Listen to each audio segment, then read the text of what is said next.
Assalamualaikum warahmatullahi wabarakatuh. Perkenalkan, nama saya Nadianto Prasyo Rahman dengan nomor NIM 2019 0430033 kelas A, bank dan lembaga keuangan lainnya. Saya di sini akan mempresentasikan hasil kerja saya, apa itu pasar modal.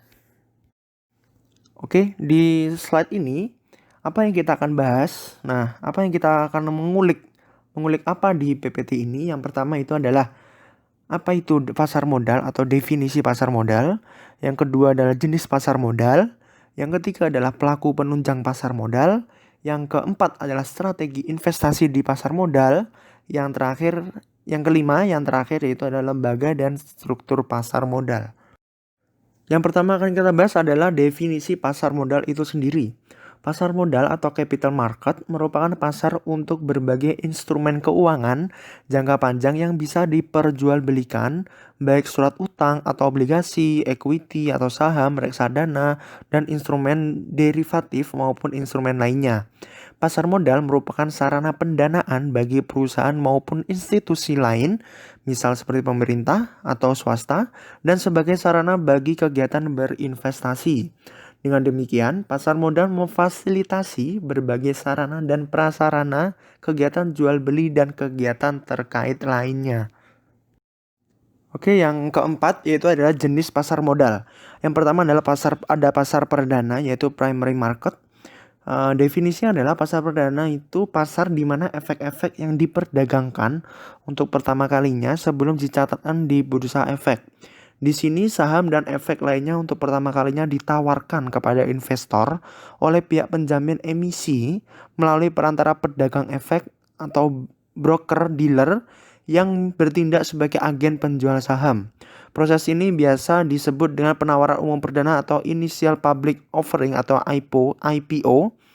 Harga saham yang dijual pertama kali ditentukan oleh perusahaan dan penjamin emisi yang didasarkan pada analisa fundamental perusahaan. Hasil penjualan sahamnya akan masuk sebagai modal perusahaan yang biasanya akan digunakan dalam perluasan bisnis, menambah aset, dan juga membayar utang. Yang kedua adalah pasar sekunder atau secondary market. Itu definisinya adalah merupakan pasar dari efek yang telah dicatatkan di bursa. Dengan kata lain, pasar sekunder merupakan tempat investor dapat melakukan jual beli efek. Setelah efek tersebut dicatatkan di bursa sebagai kelanjutan dari pasar perdana, di pasar ini efek-efek diperdagangkan dari satu investor kepada investor lainnya pada saat saham terdaftar di suatu bursa efek. Maka investor dan spekulan dapat dengan mudah melakukan transaksi perdagangan di bursa tertentu. Harga saham terbentuk oleh tawaran jual dan tawaran beli daripada investor yang disebut sebagai order driven market. Hasil penjualan saham biasanya tidak lagi masuk ke perusahaan tetapi masuk ke para pemegang saham itu sendiri. Oke, yang ketiga adalah pasar ketiga atau third market. Pasar ketiga itu disebut juga dengan OTC atau over the counter, adalah sarana transaksi jual beli efek antara anggota bursa atau market maker serta investor, dan harga dibentuk oleh market maker investor itu sendiri. Dan investor itu sendiri dapat memilih market maker dengan harga terbaik. Para market maker ini akan saling bersaing dalam menentukan harga saham karena suatu jenis saham dipasarkan oleh lebih dari satu market maker. Yang pasar keempat adalah pasar keempat yaitu forward market. Definisinya adalah sarana transaksi jual beli antara investor jual dan investor beli tanpa perantara efek. Pasar keempat hanya dilaksanakan oleh para investor besar karena dapat menghemat biaya transaksi daripada jika dilakukan di pasar sekunder karena dapat menghemat biaya. Ini adalah ringkasan dari keempat pasar yang bisa dilihat, yaitu ringkasan yang saya ringkas di tabel. Bisa dilihat ringkasannya itu seperti ini. Mulai dari pasar perdana, pasar sekunder, sampai pasar keempat. Yang slide ke-9 yaitu pelaku penunjang pasar modal. Para pemain utama yang terlibat di pasar modal dan lembaga penunjang yang terlibat langsung dalam proses transaksi antara pemain utama yaitu Yang pertama emiten. Emiten itu adalah perusahaan yang melakukan emisi, baik yang berupa saham ataupun obligasi. Yang kedua investor adalah pemodal yang akan membeli atau menanamkan modalnya di perusahaan yang melakukan emisi. Yang ketiga adalah penjamin emisi atau underwriter, lembaga yang menjamin terjualnya saham atau obligasi sampai batas waktu tertentu dan dapat memperoleh dana yang diinginkan emiten.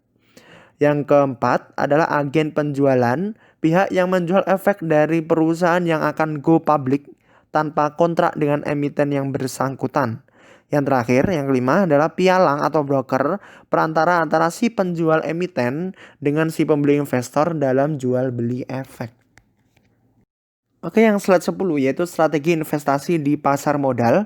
Yang pertama itu adalah mengumpulkan beberapa jenis saham dalam satu portofolio. Yang kedua, beli di pasar perdana dan jual di bursa atau di pasar sekunder. Yang ketiga adalah beli dan simpan. Yang keempat adalah berpindah dari saham satu ke saham yang lainnya. Misal teman-teman punya saham di Bank BCA nih, BBCA. Nah, teman-teman juga bisa membeli saham yang lainnya seperti saham Telkom, saham BRI, dan seterusnya. Yang terakhir adalah konsentrasi pada industri tertentu. Jadi, teman-teman di sini konsentrasinya tuh di mana? Misal teman-teman banyak menanam saham di Bank BCA. Nah, berarti teman-teman harus fokus pada Bank BCA yang sudah teman-teman kasih modal lebih banyak daripada saham-saham yang lainnya. Yang terakhir adalah lembaga dan struktur pasar modal. Itu ada beberapa lembaga dan struktur pasar modal yang ada di Indonesia. Berikut dan lembaga-lembaga pasar modal di Indonesia. Yang pertama adalah OJK, Otoritas Jasa Keuangan, yang menggantikan fungsi Badan Pengawas Pasar Modal sebagai pengawas seluruh aktivitas yang terjadi di pasar modal. Yang kedua adalah ada Bursa Efek. Saat ini ada dua, Bursa Efek Jakarta dan Bursa Efek Surabaya. Namun sejak akhir 2007, Bursa Efek Surabaya melebur ke Bursa Efek Jakarta sehingga menjadi Bursa Efek Indonesia atau yang kita kenal dengan BEI. Yang ketiga adalah perusahaan efek. Yang keempat adalah lembaga clearing dan penjaminan saat ini dilakukan oleh PT Clearing Penjaminan Efek Indonesia atau PT KPEI.